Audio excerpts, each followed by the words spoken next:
مت ماری گئی ہے باہر. تمہیں کیا ہو گیا ہے کہ یہ اتنی واضح باتیں ہم کہتے چلے جا رہے ہیں؟ مورثون کانہم حمر مستنفرۃ فرت من قسورۃ، منہ موڑ کے ہی نہیں چلتے، اس طرح سے بھاگتے ہیں جیسے جنگلی گدھا شیر کو دیکھ کے بدر کے بھاگتا ہے نا، قرآن کی آواز سے اس طرح سے بھاگتے ہیں.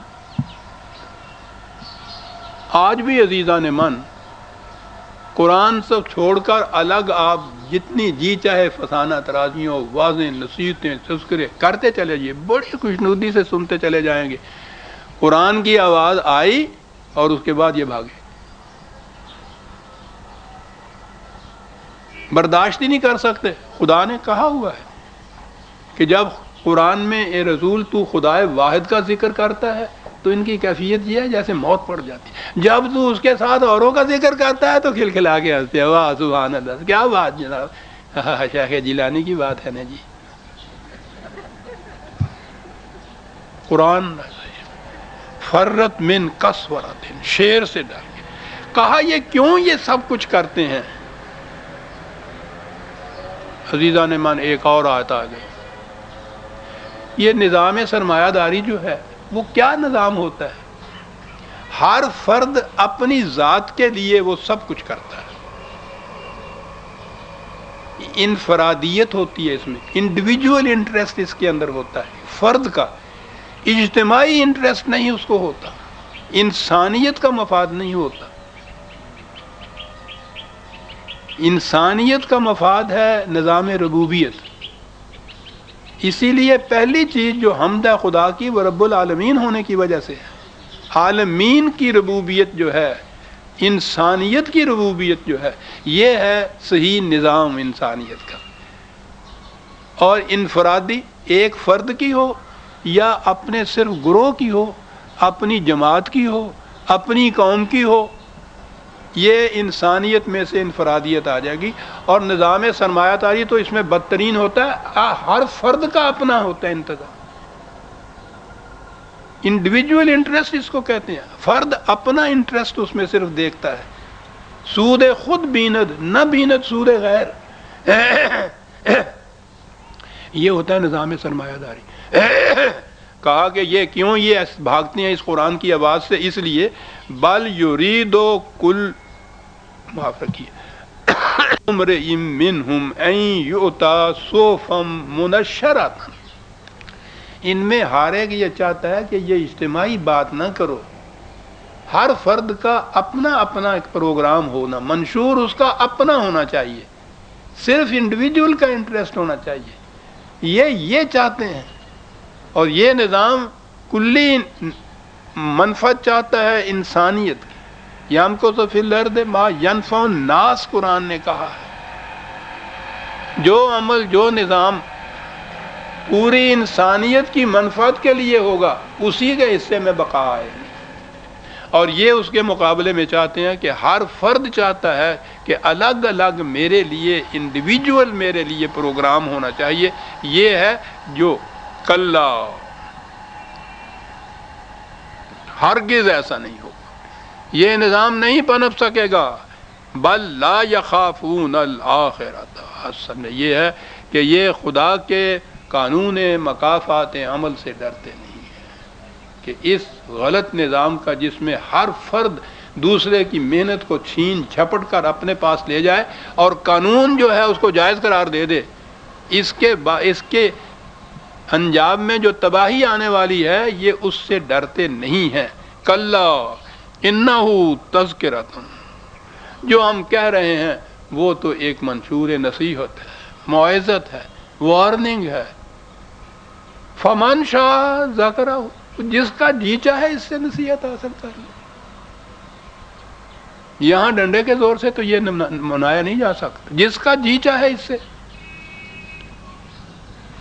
کہا وما یذکرون، کیا بات ہے، کون نصیحت حاصل کرتا ہے؟ الا ان یشاء اللہ. چلیے جا ترجمہ اس کا کر دیا. پہلے تو یہ کہا ہے فمن شاء ذکرہ، جس کا جی چاہے اس سے نصیحت حاصل کر لے. اگلی ہی آیت کے ترجمے ڈبو کے رکھ دیا سارا کچھ. ساری قرآن کا جس قدر تعلیم ہے اس کی ایک ترجمے میں اس سب کو نسخ کا خط پھینک دیا اس کے اوپر. وما یذکرون الا ان یشاء. نصیحت تو وہی حاصل کر سکے گا جو اللہ چاہے گا. وہ پہلے وہ کہہ رہا ہے فمن شاء ذکرہ، جس کا جی چاہے. ہم نے تو یہ نظام تذکرے کا موعظت کا پھیلا کے رکھ دیا، کھول کے رکھ دیا، نہایت وضاحت سے بیان کر دیا. جس کا جی چاہے اس کو نصیحت حاصل کرے.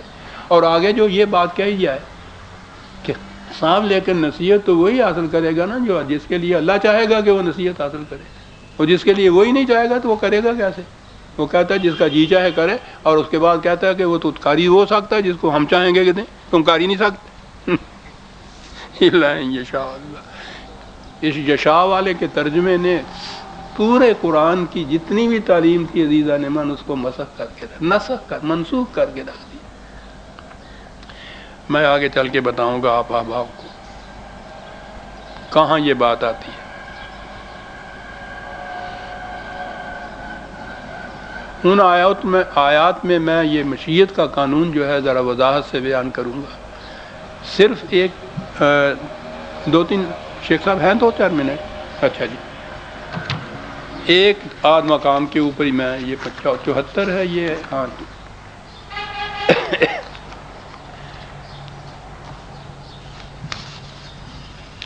76 میں بھی ہے. ان ھذہ تذکرۃ فمن شاء اتخذ الی ربہ سبیلا. یہ ایک تذکرہ ہے، ایک موعظت کا صحیفہ ہے جو ہم پیش کر رہے ہیں. جس کا جی چاہے اپنے رب کی طرف جانے والے راستے کو اختیار کر لے. اور آگے ہے وما تشاءون الا ان یشاء اللہ. اس کا ترجمہ کیا جاتا ہے، پہلے ہے کہ جو فمن شاء، جو چاہے خدا کی طرف جانے والا راستہ اختیار کر لے. اور آگے اس کا ترجمہ کیا جاتا ہے وما تشاءون الا، لیکن تم تو وہی چاہ سکتے ہو جو اللہ چاہے. چل جی تمہارے جانے کا اختیار تو ختم ہو گیا. اس کے معنی یہ ہوتے ہیں کہ تمہیں چاہیے کہ وہ چاہو جو اللہ چاہتا ہے. کہاں سے بات کہاں جا پہنچ. تم جو چاہو وہ کرو، تمہیں اختیار ہے اس کا، ہم تمہارا اختیار سلب نہیں کرتے. لیکن تمہیں چاہیے یہ کہ تم وہ چاہو جو خدا چاہتا ہے. قرآن کے متعلق اقبال نے کہا ہے آنچے حق می خواہد آن سازد ترا. جو خدا جو چاہتا ہے نا کہ تم اس طرح کے بن جاؤ، قرآن تمہیں اس طرح کا بنا دے گا. کہا یہ ہے کہ یہ ہم نے کہا ہے کہ جس کا جی چاہے جون سا راستہ جی چاہے اختیار کر لو. لیکن تمہیں چاہیے یہ کہ تم چاہو ہی وہ جو خدا چاہتا ہے. اور خدا کیا چاہتا ہے جو قرآن میں اس نے کہہ دیا ہے ہم یہ چاہتے ہیں، تو تم یہی کرو. بات کہاں سے کہاں جا پہنچی. فمن شاء ذکرہ وما یذکرون الا ان یشاء اللہ هو اہل التقوی و اہل المغفرہ. یہ لوگ ہیں جنہیں آپ اہل تقوی کہہ سکتے ہیں، اور یہ وہ لوگ ہیں جو ہر قسم کے خطرات سے محفوظ رہیں گے. یہ چیز کہ ہم نے یہ ایک موعظت کا، نصیحت کا ایک تذکرہ، ایک منشور دے دیا، واضح کر کے بتا دیا. اب چاہیے تمہیں یہ کہ اس کے مطابق تم چاہو. خود تمہاری خواہشات، تمہارے ارادے، آرزوئیں، مقاصد، مطالب سب اس کے تابع ہونے چاہیے. یوں ہو گئی بات. تم چاہو ہی وہ جو خدا چاہتا ہے. کیا بات ہے کہنے کی. اب ایک تفصیل دینے کی ضرورت نہیں ہے کہ اس معاملے میں ہم کیا چاہیں، اس معاملے میں ہم کیا فیصلہ کریں. تم یہ پوچھو کہ خدا کیا اس معاملے میں چاہتا کہ کرو. خدا چاہتا ہے سیدھے راستے پہ چلو، چلو سیدھے راستے پہ. خدا چاہتا ہے کہ دوسرے کو کھلا کے خود کھاؤ، یہ کرو تم. خدا یہ چاہتا ہے. ہم نے یہ کہہ دیا کہ ہم تمہارا ارادہ سلب نہیں کرتے، یہ تم پہ چھوڑ دیا ہے کہ جیسا جی چاہے چاہے کرو. یہ سینکھیا ہے، جی چاہے کھا لو مر جاؤ گے، جی چاہے چھوڑ دو بچ جاؤ گے. تو تم اس کو چھوڑ ہی کیوں نہیں دیتے. سیدھی بات.